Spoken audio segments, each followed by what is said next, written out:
So dito guys, habang nagra-rank game ako sa Classic, merong nag-chat at ito ang kanyang sinabi. Familiar Chua, yung mahina sa TikTok. Hindi ko naman siya kilala kaya tinanong ko kung sino ba siya. Ita-target lockdown niya ako. Sabay sabi ko siya pala yung Chukoy. At dito guys, habang mapayapa akong nagre-read ay pinakitaan niya agad ako ng galawan niya.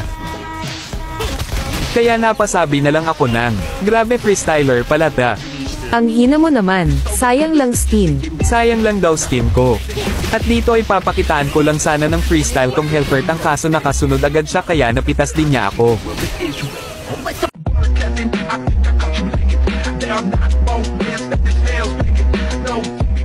Ang ganda din ng TP mo. Bakit trial lang ba yang sayo? Aba trial lang daw yung recall ko. At dito guys, nakita ko siya. Kaya ang ginawa ko ay mini-throw ko siya at nung napitas ko siya, ito yung sinabi niya.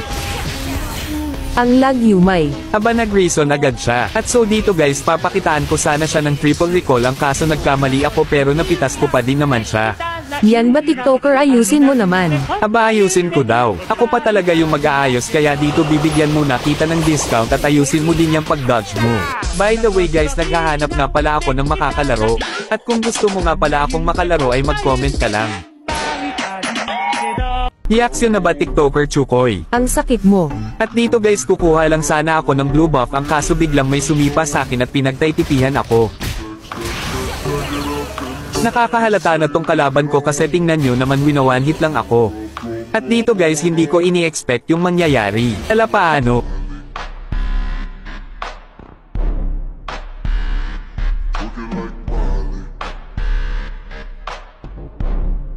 Masyado namang gaya-gaya tong nakalaban ko na ito.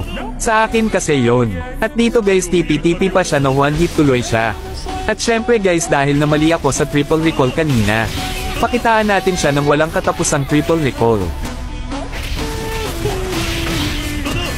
Siguro guys, sa mga oras na ito natatakot na siya sa mga galawan na ipinapakita ko sa kanya. Hindi niya ata alam na ako si Red Cho ang malakas pa sa mas malakas, at wala pang nakakatalo sa akin kahit isa.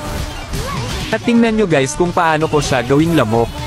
At dahil nga pala ako ang bagong hari ng Spawn Trap ay ipapatikim ko sa iyo ito. By the way guys, kung gusto nyo nga pala mapanood yung mga tinalo ko na top global na TikToker pa ay follow nyo lang ako. Salamat.